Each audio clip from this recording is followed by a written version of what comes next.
ಅಮ್ಮ ಹೋದ್ಮೇಲೆ ಪೂರ್ತಿ ಮನೇನ ಪೇಂಟ್ ಮಾಡಿಸಿದ್ದೆ. ಈ ಜಾಗ ಮಾತ್ರ ಇದು ಮೋಸ್ಟ್ಲಿ ಅಣ್ಣಂದೇ ಐಡಿಯಾ ಇರಬೇಕು. ನನಗಿನ್ನೂ ನೆನಪಿದೆ, ನಾನು ಸೆಕೆಂಡ್ ಸ್ಟ್ಯಾಂಡರ್ಡ್ ಇರಬೇಕಾದ್ರೆ ಒಂದಿನ ಸ್ಕೂಲ್ಗೆ ರಜೆ ಇತ್ತು. ಪೇಪರ್ ಮೇಲೆ ಗಿಚ್ಚಿ ಗಿಚ್ಚಿ ಗಿಚ್ಚಿ ಗೋಡೆ ಮೇಲೆ ಗಿಚ್ಚಿದ್ರೆ ಹೆಂಗಿರುತ್ತೆ ಅಂತ ಹೇಳಿ ಅಮ್ಮ ಮಲಗಿರ್ಬೇಕಾದ್ರೆ ಅವ್ಳು ಬಚ್ಚಿಟ್ಟಿದ್ದು ಪೇಂಟ್ ತಗೊಂಡು ಗೋಡೆ ಮೇಲೆಲ್ಲ ಗಿಚ್ಚಾಕ್ಬಿಟ್ಟಿದ್ದೆ.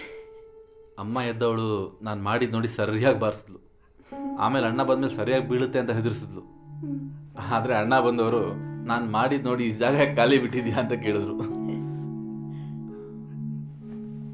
ಆಮೇಲೆ ನಾನು ಅಣ್ಣ ಸೇರಿ ಇದನ್ನು ಮಾಡಿದ್ವಿ. ಹಾಂ, ಅಮ್ಮ ಅಣ್ಣನ ಮೇಲೆ ಎಷ್ಟು ರೇಗಾಡಿದ್ಲು ಅಂತ ಹೇಳಿದ್ರೆ World War III ಒಂದು ಆಗೋದು ಬಾಕಿ.